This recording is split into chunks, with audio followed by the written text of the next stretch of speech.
Bonjour à tous, aujourd'hui on se retrouve dans une nouvelle vidéo et on va pas parler make-up aujourd'hui. En fait, j'ai envie de faire une vidéo à propos de sujets assez difficiles à aborder, mais j'en ai besoin, donc je vais faire un petit trigger warning. La vidéo que je fais, ça reflète uniquement mon point de vue personnel. Je ne dis pas que j'ai raison, je ne dis pas que j'ai tort. Je veux juste vous partager mes pensées et ce qui me perturbe en ce moment, ce que je peux voir sur le monde.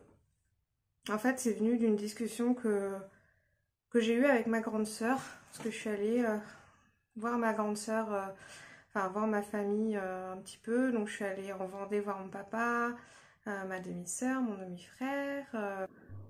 J'emploie le terme demi pour plus de justesse car nous n'avons pas la même maman. Mais pour moi, il n'y a aucune différence, ce sont mes petits frangins-frangines. Je les aime tout autant que les deux grands.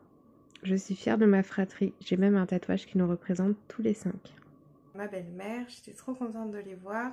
Je suis allée voir ma maman, ma grand-mère, ma soeur, enfin voilà. Et on était dans la voiture avec ma grande sœur, puis on discutait de la série de make-up Glow Up qui est sur Netflix. C'est la saison 3 qui est sortie. Puisque bah voilà, j'adore le make-up, elle aussi, donc on discutait de la saison. Et puis on a fait la remarque toutes les deux en fait que c'était bien parce qu'il y avait quelqu'un, un des participants, et les jurys en fait ils utilisaient le pronom IL pour s'adresser à cette personne. Et en fait c'est vrai que c'est chouette en fait. On parle de plus en plus de tout ce qui est transidentité, les genres. C'est vrai que moi, on m'a déjà demandé quel pronom on devait utiliser pour s'adresser à moi. Alors, je suis une femme, on m'appelle elle. Voilà. Et en fait, voilà, effectivement, c'est super. Mais ça me travaille un petit peu tout ça parce que j'ai l'impression que à force de vouloir prôner notre différence, on se met dans des cases. Euh, et avant, on se posait pas toutes ces questions de transidentité, de pronoms. Il n'y avait pas tout ça, les mouvements des gens queer, enfin, des gender fluides, des... Enfin, c'est vraiment quelque chose qui est assez nouveau, c'est-à-dire que j'ai l'impression qu'on se dit qu'on est dans une société d'acceptation, de bienveillance. Et en fait, pour moi, c'est tout le contraire. Pour moi, on vit vraiment dans un monde de fous et d'intolérance totale. Et j'ai vraiment abordé ça avec vous aujourd'hui. Pourquoi je vais vous dire que le monde est complètement intolérant. Et je vais vous donner plein d'exemples par rapport à ça. En fait, déjà, je voudrais vous parler d'une chose qui pour moi est très dangereuse, c'est le phénomène de mode. J'ai l'impression que tout ce qui est transidentité, être transgenre, justement avoir un pronom yel, ne pas savoir quel est vraiment notre genre, il y a des gens qui vivent vraiment ça parce qu'ils ont vraiment ce problème d'être né dans le mauvais corps et de s'en sentir femme alors qu'ils sont dans un corps d'homme ou inversement. Et il y a des gens qui trouvent ça chouette d'être différent et du coup qui vont prôner cette différence alors qu'ils sont pas réellement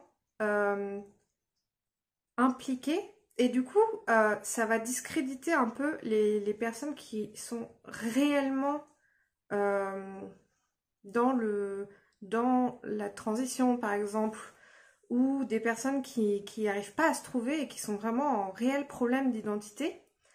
Euh, et du coup, on ne sait plus vraiment où donner de la tête. Et ce phénomène de mode, il se s'arrête pas là, en fait, malheureusement. Il va être partout. C'est-à-dire que je ne sais pas si vous avez TikTok, Mais par exemple sur TikTok, les troubles du comportement alimentaire, c'est fun. Ouais, c'est pas une blague, c'est fun. Euh, les gens sont fiers de mettre le hashtag TCA, le hashtag je suis anorexique ou boulimique ou hyperphagique. Non, c'est pas drôle du tout. C'est pas une mode du tout que de souffrir de troubles de comportement alimentaire. C'est une maladie. Être anorexique, c'est une maladie et qui vous, en plus, qui vous gâche la vie et qui dure toute votre vie. Vous en sortirez jamais, enfin pas jamais, mais on peut réussir à se battre, mais ça nous poursuit toute notre vie. Euh, L'hyperphagie, c'est le fait de manger en énorme quantité. C'est pas parce que vous allez manger un paquet de gâteaux et que vous allez culpabiliser que vous êtes hyperphagique. Non, l'hyperphagie, ça va être vous allez manger 3 kilos de nourriture, vous n'allez pas faire de dissociation entre ce qui est bon et ce qui est pas bon. Vous allez manger à même la conserve. Et en fait, le but, ça va être de se remplir, vraiment, c'est terrible. Et après, il y a des gens qui vont se faire vomir, d'autres qui ne se font pas vomir, mais après, ça dépend des pathologies, qu'on soit boulimique, hyperphagique, qu'on soit les deux, bref, c'est terrible comme maladie. Vraiment, pour toutes les personnes qui souffrent de TCA, vraiment, je vous souhaite bon courage et j'espère vraiment que vous allez aller mieux. Moi, j'ai cru que j'ai toujours eu un rapport très étrange avec la nourriture, mais j'en suis pas au point d'être anorexique ou boulimique ou hyperphagique, mais c'est vrai que j'ai été longtemps suivie pour ça et j'ai donc été en contact avec des gens qui sont vraiment malades et c'est très dur. Donc faut arrêter avec ça, il y a énormément de gens même il y a même des gens qui sont pro-ANA, donc pro-anorexiques, qui donnent des conseils à des jeunes filles sur TikTok pour devenir anorexiques. Et dans les commentaires de gens qui postent des vidéos sur leur anorexie, il y a même des jeunes filles qui disent «Ah, c'est trop cool, t'as trop de la chance, j'aimerais trop être anorexique». Non, non, non, non, on veut pas vouloir devenir anorexique. Tu perds tes dents parce que si tu te fais vomir, t'as les dents qui deviennent dégueulasses, les bouts des doigts jaunes parce que tu te fais vomir, tu as des problèmes d'estomac, tu t'as pris tes règles, tu peux devenir stérile, tu perds tes cheveux. Enfin, c'est vraiment terrible comme maladie. On ne peut pas vouloir ouais, être branché en ayant un TCA, quoi. C'est pas possible. Et, et ça, en fait, ça va être aussi concernant les troubles mentaux. Alors, moi qui suis bipolaire avec des tendances schizo-affectives, donc j'ai été diagnostiquée il y a un moment. Euh, En fait, j'ai toujours été dépressive, j'ai toujours pensé au suicide, donc ça a été très compliqué pour moi, d'un trouble qui fait que je m'auto-mutile. Donc j'ai énormément de cicatrices sur mes bras. J'ai essayé de faire des tatouages dessus pour cacher tout ça, mais j'arrive même pas à les montrer. Je ferai peut-être des photos pour que ce soit plus parlant. Et en fait, j'ai aussi donc eu des hallucinations visuelles, auditives. J'avais l'impression que j'avais des insectes sur moi, donc je me grattais jusqu'au sang. Des pensées qui tournent dans la tête comme ça. Et j'ai fait des tentatives de suicide. J'ai avalé tous mes médicaments. Bref, j'ai eu un traitement qui était tellement lourd à un moment donné que je tremblais comme une feuille parce qu'on m'avait mis trop de neuroleptiques en même temps. Mon psychiatre n'a pas su gérer les doses, etc. Donc on me donnait un anti-parkinsonien parce que je tremblais comme une feuille, je pouvais plus écrire, je pouvais plus me concentrer en cours, j'ai été obligée d'arrêter. Et ça a été vraiment compliqué. Et là, depuis quelques temps, j'ai une psychiatre qui est géniale. Je suis stabilisée grâce à mon traitement. Donc, j'ai un traitement à base de neuroleptiques. Donc, je prends du kétapine ou Xeroquel pour ceux qui connaissent. Du Xanax ou l'alprazolam aussi, du 0,50. J'en prends 4 par jour. Je prends des antidépresseurs depuis très très longtemps, comme le Xanax d'ailleurs. Je suis sous Zoloft, du 100 mg.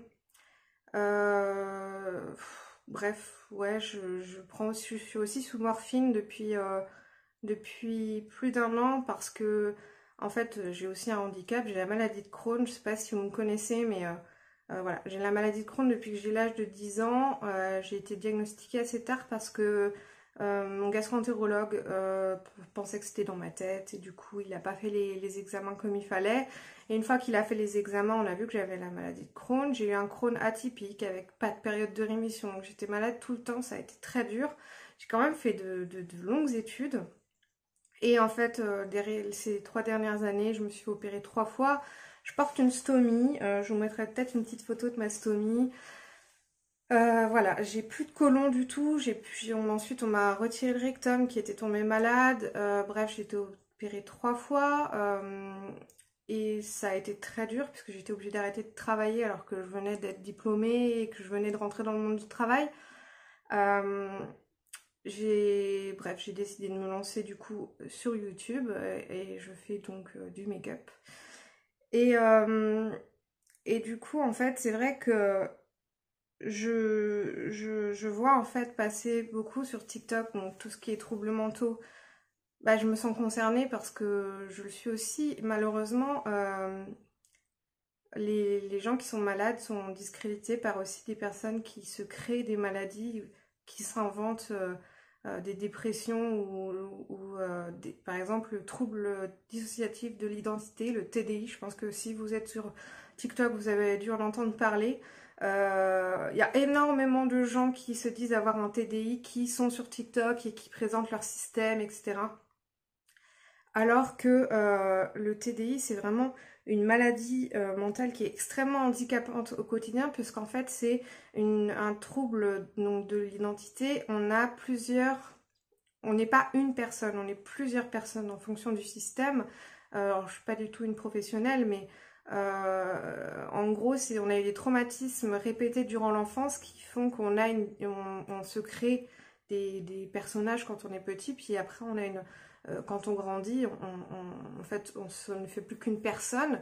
Là, en fait, on est dissocié, on n'arrive pas à faire ce regroupement, ce qui fait que on vit dans un système, il y a un hôte, en fait, la personne, mais on peut être, je ne sais pas combien d'altères, on appelle ça des altères, donc des personnes des personnes, non, c'est une part de la personne, en gros. La personne est plusieurs. Euh, et c'est vraiment une maladie qui est très difficile à gérer parce que en général, les traumatismes qu'on a vécus déjà font qu'on a des pathologies autres comme les troubles du comportement alimentaire, énormément pareil, la scarification, les troubles mentaux associés. Et les gens qui ont cette maladie-là, c'est difficile de trouver un emploi parce qu'ils peuvent, en plus, il y a des amnésies, etc. Parce que ça dépend qui prend le contrôle. Si on n'est pas stabilisé, ça veut dire des rendez-vous chez le psychiatre tout le temps. Enfin, moi, j'y vais tous les mois chez ma psychiatre. C'est quand même assez dur d'être... J'ai été plusieurs fois en clinique psychiatrique et ensuite j'ai été pendant des mois en après-midi, tous les après-midi, j'allais en hôpital de jour pour être vue par des spécialistes. Et tout ça, en fait, c'est dur d'être suivi par une psychologue, par un psychiatre, par un thérapeute, parce qu'il faut qu'on se confronte constamment à nous-mêmes. C'est pas drôle du tout, quoi. Et les gens qui ont le TDI, voilà, les personnes qui sont ça, qui ont vraiment ce problème-là, sur TikTok, vu qu'on ne sait pas distinguer le vrai du faux, parce que les gens connaissent mal la maladie, il y a même des gens qui ont le TDI, qui doivent se justifier parce qu'on les traite de menteurs. Ils doivent se justifier et limite, des fois, montrer leur fiche diagnostic, comme quoi ils ont bien été diagnostiqués avec le TDI.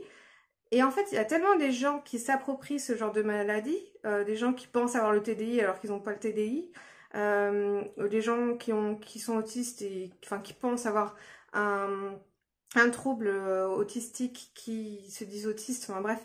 Comme tout le monde s'approprie un peu tout ça parce que c'est la mode, j'ai l'impression, voilà, c'est hype, ça discrédite complètement les personnes qui sont vraiment malades.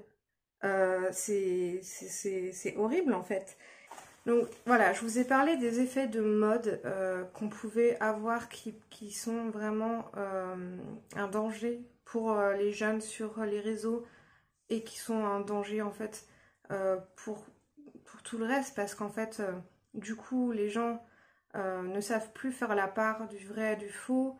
Euh, les gens deviennent intolérants, donc ils se permettent de juger et d'insulter les personnes. Euh, et ça, c'est très dur. Il y a par exemple aussi le féminisme. Euh, un homme n'a pas le droit d'être féministe de nos jours. En fait, c'est vrai que j'ai remarqué que un homme qui va faire une remarque féministe, il va être lynché, genre en commentaire. Ouais, t'es un homme, t'as pas le droit de donner ton avis, en gros. Mais pourquoi? Pourquoi un homme n'aurait pas le droit d'être féministe? Pourquoi il n'aurait pas le droit de prendre part au débat des féministes? Et c'est comme, par exemple, le mouvement de body positivisme. Donc la body positivité, c'est génial. Mais elle n'est pas réservée aux gros ou aux maigres. Une fille ou un homme qui correspond aux critères de beauté actuels, donc qui est mince, voilà, qui n'a pas de cellulite ou autre, que sais-je, n'a pas le droit de faire partie du mouvement, en fait.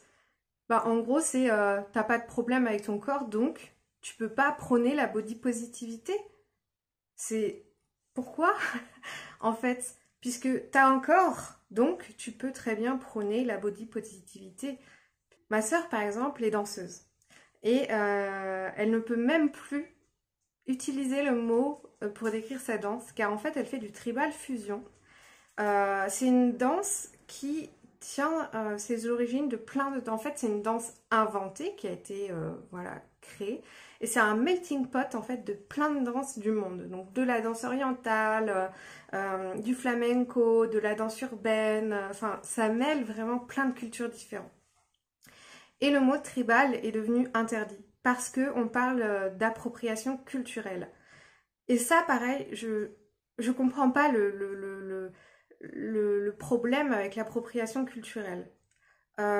Certes, si quelqu'un s'approprie quelque chose d'une culture et dit c'est moi qui l'ai inventé, ça vient de moi, etc., et qui ne comprend pas d'où ça vient, ok, ça c'est pas bien, ça c'est vraiment de l'appropriation culturelle, mais quelqu'un qui va porter un bindi ou qui va se faire des tresses, des dreadlocks, une fille blanche qui va se faire des tresses par exemple.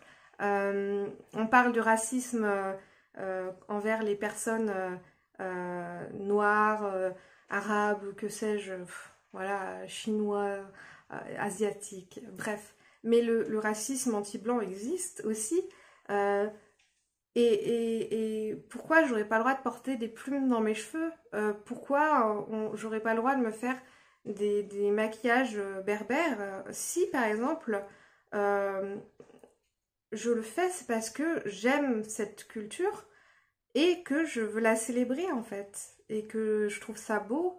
Alors effectivement, c'est bien derrière de savoir d'où ça vient, de quelle culture, pourquoi c'est utilisé, c'est mieux. Voilà. Effectivement, pourquoi porter le bindi? Qu'est-ce que c'est qu'un bindi déjà? D'où ça vient? Pourquoi c'est porté? Etc. Pareil, la culture amérindienne, si on veut, par exemple, utiliser les codes de cette culture, c'est bien de savoir d'où ça vient. Mais si quelqu'un le fait comme ça, juste parce qu'il trouve ça esthétique, il faut pas aller le lyncher et lui dire mon Dieu, c'est de l'appropriation culturelle, c'est n'importe quoi, et être intolérant. Le mieux, c'est d'aller le voir et de lui dire bah écoute, par exemple, moi, c'est ma culture, viens, on va discuter et on va en parler. Je vais t'expliquer d'où ça vient, pourquoi on a ces coiffes avec ces plumes. Et ça, c'est trop bien parce que, en plus de ça, on apprend, en plus de voir quelqu'un de tolérant, on apprend quelque chose de nouveau. Et là, on pourrait dire, ah oui, effectivement, mince, je me suis trompée, j'aurais pas dû utiliser ça. Ou alors, en faire l'apologie sur ses réseaux en disant, ben voilà, j'ai porté ça et je savais pas ce que ça signifiait, on m'a expliqué, je vais vous le partager. Et là, c'est génial parce que on en apprend plus sur les autres cultures, donc on devient plus bienveillant, plus tolérant et on apprend des choses, c'est merveilleux.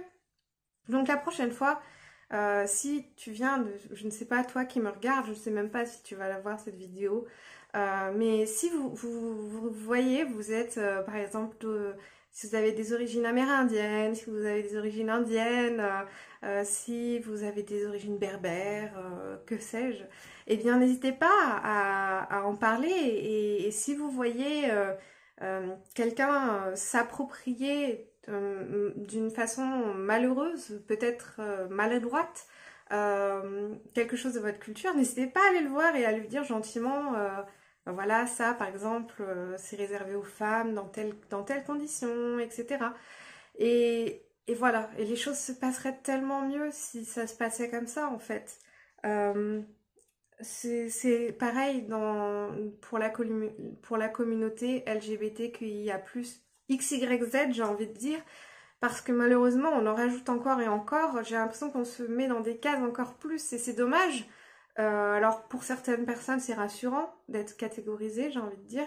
Pour d'autres, c'est moins... Enfin, voilà, c'est difficile aussi. Et j'ai été témoin d'intolérance de la part de certaines personnes de cette communauté. Alors, moi, j'ai un petit peu l'impression que j'ai un peu tout. Je regroupe tout puisque je suis bisexuelle. J'ai un trouble mental qui a été diagnostiqué et j'ai un handicap. Donc j'ai l'impression que je regroupe un petit peu tout. Et en fait, on m'a dit d'ailleurs, bah non, mais tu sors avec un mec depuis 5 ans, t'es hétéro? Ben non, je ne suis pas hétéro, j'aime aussi les femmes. J'ai déjà eu des relations avec des femmes et je trouve les femmes magnifiques et j'aime aussi les femmes. Je peux tomber amoureuse d'une femme comme je peux tomber amoureuse d'un homme. Euh, Aussi, j'ai vu, par exemple, dans le make-up, Marion Caméléon, elle avait fait, comme tous les mois, une série, comme tous les mois de juin, pardon, une série sur le mois des fiertés, donc justement où on parle plus de la communauté LGBTQIA+. Et en fait, elle a été un petit peu rabrouée, on lui a un peu dit de se taire parce que elle est hétérosexuelle. Et que certaines personnes de la communauté ont dit, ah ben non, t'es pas concernée, en gros, voilà, t'es hétérosexuel, donc tu peux pas en parler en fait, parce que tu prives la visibilité des personnes qui sont concernées. Et je trouve ça dommage que quelqu'un qui s'intéresse au mouvement, même s'il ne fait pas partie de ce mouvement, ne puisse pas en parler. Le droit des femmes noires, par exemple, une femme blanche, pourquoi voilà, elle ne pourrait pas être avec et être pour cette cause et aider les femmes noires, par exemple. Je trouve ça dommage en fait.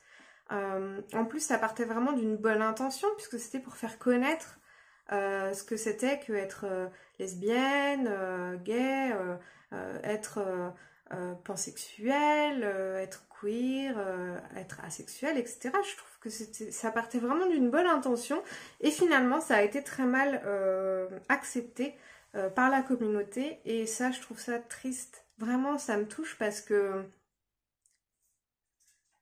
ouais, ça partait vraiment d'une bonne intention et que quelqu'un qui est pas du mouvement mette en avant ce mouvement, je trouve ça chouette. Justement, c'est pour que ça donne encore plus de visibilité, hein, moi je trouve.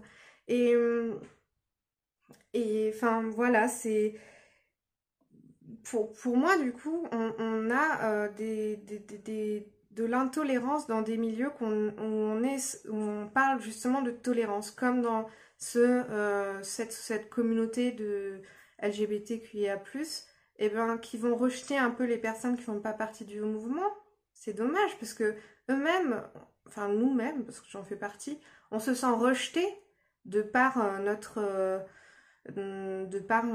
la difficulté de dire qu'on aime les hommes et les femmes dans une société qui accepte pas ça. Et nous, on va refuser les personnes qui sont pas comme nous, du coup. Je trouve ça... Non, pour moi, c'est pas cohérent. Voilà, c'est comme l'appropriation culturelle, les cultures qui disent non, ça nous appartient, et puis vous en faites rien du tout. Mais c'est dommage, en fait. C'est bien de pouvoir partager à ce sujet et que tout le monde se sente concerné par le problème des autres. Parce qu'en fait, il faut être altruiste, il faut être bienveillant, il faut être tolérant. Pour moi, c'est vraiment des choses qui sont indispensables dans le monde dans lequel on est aujourd'hui.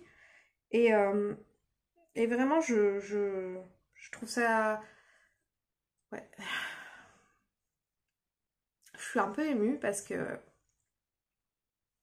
je trouve ça dur, en fait, d'être dans un monde comme ça. Déjà, en fait, on galère, on vit dans un monde de fous et on se crée des problèmes plus que ce qu'il y en a.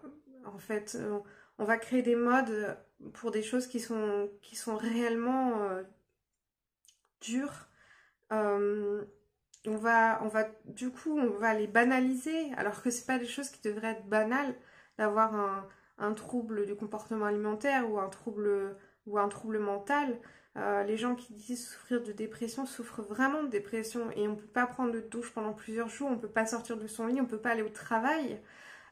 C'est pas banal tout ça et il faut que vous soyez tous, il faut qu'on soit tous plus tolérants envers les uns les autres. Pour ceux qui se font passer par exemple pour quelqu'un qui a le TDI alors qu'il n'a pas le TDI, cette personne, il ne faut pas la blâmer, il ne faut pas aller la voir et l'insulter, il faut lui demander, lui expliquer ce que c'est que vraiment le TDI. Et pour déjà faire une sensibilisation à ce genre de maladie, comme on peut faire une sensibilisation sur le handicap. Par exemple, j'ai une amie enfin oui, je la considère comme une amie, c'est Stomy Buzzy sur Instagram. Elle a fait une BD, puisqu'elle a une stomie comme moi, et elle a fait ma Crohn de vie en fait. Et c'est une BD qui parle autobiographique, hein, qui parle de sa vie en tant que maladie de Crohn, comme malade de Crohn et stomisée, mais elle parle aussi de la maladie pour la sensibiliser au public en fait, aux personnes qui ne sont pas concernées. Pour moi, c'est réellement du partage et voilà, pour que les gens soient le mieux informés. On devrait avoir quelqu'un qui fait une BD à propos du TDI et qui explique vraiment tous les aspects et qu'on comprenne que c'est une maladie et qu'il ne faut pas s'amuser avec. Bref, on devrait tous... Ça fait 30 minutes que je parle, je suis fatiguée. J'ai noté quelque chose aussi. L'humour est mort. L'humour est mort au XXIe siècle. Parce qu'on ne peut plus rire de rien, en fait. On ne peut plus rire On ne peut plus faire des blagues sur les personnes de couleur. On ne peut plus faire des blagues sur les blancs. On ne peut plus faire de blagues sur les personnes homosexuelles. On ne peut plus faire de blagues sur les personnes handicapées. On ne peut plus faire de blagues sur les femmes. En fait, on ne peut plus rire de rien. Et c'est dommage parce que l'humour, c'est de l'humour, les gars. Ça reste vraiment de l'humour. Pareil, on a énormément d'injonctions qui nous disent... là, en ce moment, c'est beaucoup la mode, du healthy, de bien manger, de prendre soin de son corps, etc. C'est hyper culpabilisant, je trouve. Parce que... Pour ceux qui n'arrivent pas à mener ce genre de vie, comme moi par exemple, parce que je suis malade et tout ça, je trouve ça culpabilisant de voir que tout le monde prône cette façon de vivre en fait. Se lever hyper tôt, être hyper productif au travail, avoir toujours plus d'énergie, être toujours mieux, manger, être vegan. Les véganes, les véganes sont vachement intolérants. Je vais me faire lyncher, je le sens. Mais c'est pas grave. J'ai envie de dire pourquoi En fait, les véganes, ils ont tendance à critiquer les mangeurs de cadavres. Parce que je l'ai entendu tellement de fois, ça. Je mange de la viande. Pas parce que j'aime vraiment la viande, j'aime pas particulièrement ça en plus. Mais pour ma santé, je suis obligée de manger tout. donc je mange de la viande. Mais au lieu, les gens qui sont végétariens ou véganes, etc., au lieu d'être dégoûtés quand quelqu'un mange de la viande en face de vous, ou au lieu de nous critiquer en disant qu'on mange des cadavres et que c'est dégueulasse, déjà on parle de carcasse puisqu'on ne mange pas des hommes, euh, explique-nous pourquoi tu es devenu végane, pourquoi tu es devenu végétarien, pourquoi tu es devenu flexitarien. Flexitarien, c'est un peu, voilà, de temps en temps tu vas manger un peu de viande, mais tu adaptes en fonction de comment tu te sens, à l'écoute de ton corps. Moi, je pense que je suis plutôt flexitarienne, j'ai envie de dire. Euh, du coup, explique à ton entourage pourquoi tu as fait cette démarche. Est-ce que c'est par goût, par volonté, pour le bien de la planète? Parce que, effectivement, si on diminue notre apport de viande, la consommation, ça aura un impact sur l'écologie, effectivement. Du coup, au lieu de critiquer les gens, ben, c'est mieux d'aller leur expliquer, dire bah voilà, moi pourquoi j'ai fait ça, pourquoi je suis devenue végétarien, vegan ou flexitarien ou autre, puisqu'il y a tout un tas de façons de manger. Et bah tiens, si tu réduisais un petit peu tes apports de viande à une fois par jour au lieu de 2 fois ou une fois par semaine, ça dépend. Après, hein, les gens, vous faites comme vous voulez, hein, mais eh bien, ça nous apprend quelque chose, encore une fois. Alors, je suis beaucoup dans apprendre. J'adore apprendre. Ouais, j'ai fait énormément d'études. J'ai fait une fac d'anglais. J'ai étudié l'allemand, l'anglais, tout ce qui est civilisation et tout ça, la littérature anglaise. J'adore. J'ai fait ensuite des sciences et en fait, j'ai un master en infectiologie fondamentale. Voilà, je voulais faire une thèse, mais avec ma santé, c'était pas possible. Mais j'adore les sciences et donc j'adore apprendre. Je suis super curieuse et je trouve que apprendre des choses tous les jours, c'est génial. Du coup, voilà, pour moi, c'est important. Et n'hésitez pas dans les commentaires. J'espère vraiment que ma vidéo n'a blessé personne. Euh, J'espère vraiment. Si c'est le cas, surtout, dites-le moi en commentaire pour qu'on puisse échanger. Euh, J'accepte les critiques, vraiment, si c'est fondé, si c'est bienveillant, si c'est dit avec bienveillance, évidemment, il faut apprendre aussi à être un peu diplomate. C'est-à-dire que quand on a un reproche à faire à quelqu'un, c'est bien d'y mettre les formes. Je ne sais pas si vous connaissez la communication non violente, mais c'est magique en fait. Ça a changé ma façon de dire les choses aux gens, de vivre avec moi aussi. Euh, et je pense que les gens devraient essayer d'apprendre plus à communiquer de cette façon-là. Et essayons d'être vraiment plus attentifs, plus à l'écoute des autres. Pour justement, si on est à l'écoute des autres, on peut justement savoir leurs besoins et comprendre comment ils agissent, pourquoi ils font ça et comment ils font ça. Euh, et vraiment, je pense que c'est très important d'être à l'écoute de soi-même aussi et d'être bienveillant envers soi, d'être bienveillant envers les autres, d'être indulgent aussi. Soyez indulgent. On ne peut pas tout savoir. Personne n'est parfait. Moi, la première. Je suis loin d'être parfaite. Et du coup, on fait des erreurs dans la vie. On fait des erreurs de jugement, on fait des erreurs, voilà, par rapport, on va s'exprimer comme moi, là je le fais dans cette vidéo. J'ai peur, en fait, de comment ça va être reçu.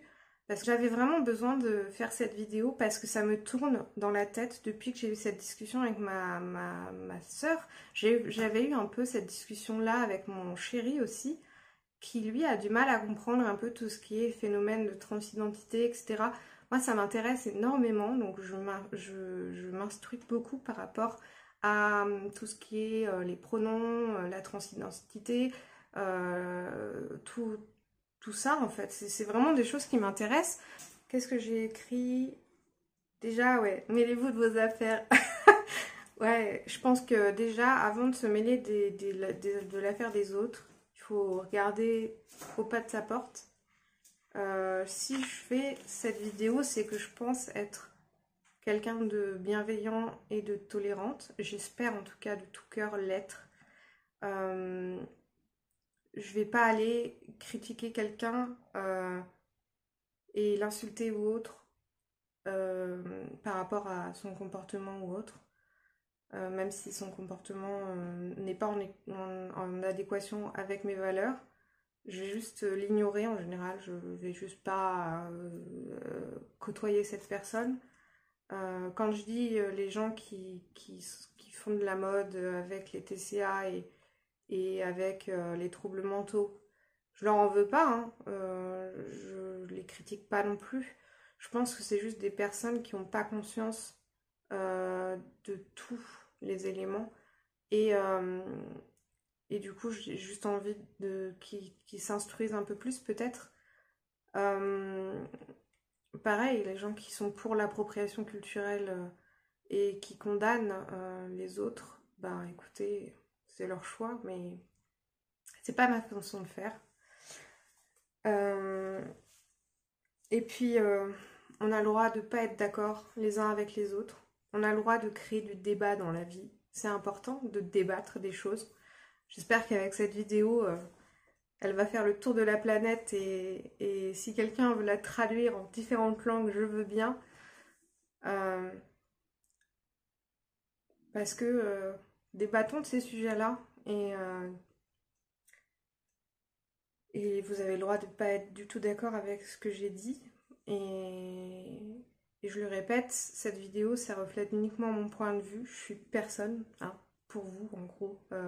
Je suis un être humain parmi les 7-8 milliards d'êtres humains que nous sommes.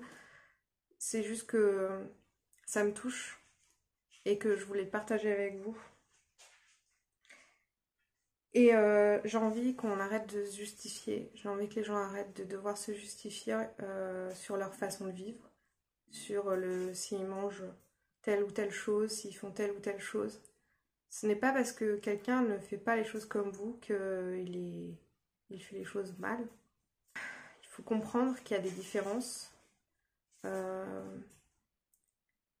Et je pense qu'on peut tous apprendre de quelqu'un.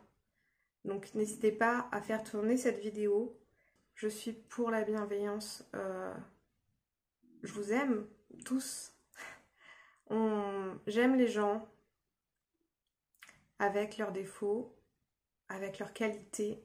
Je crois en l'humanité, même si je vois tout ce qui se passe d'horrible dans le monde. J'ai encore envie d'avoir foi en l'humanité. Et je me dis que si ma vidéo, elle touche le plus de monde possible, parce qu'en fait mon message, il vient du cœur, vraiment.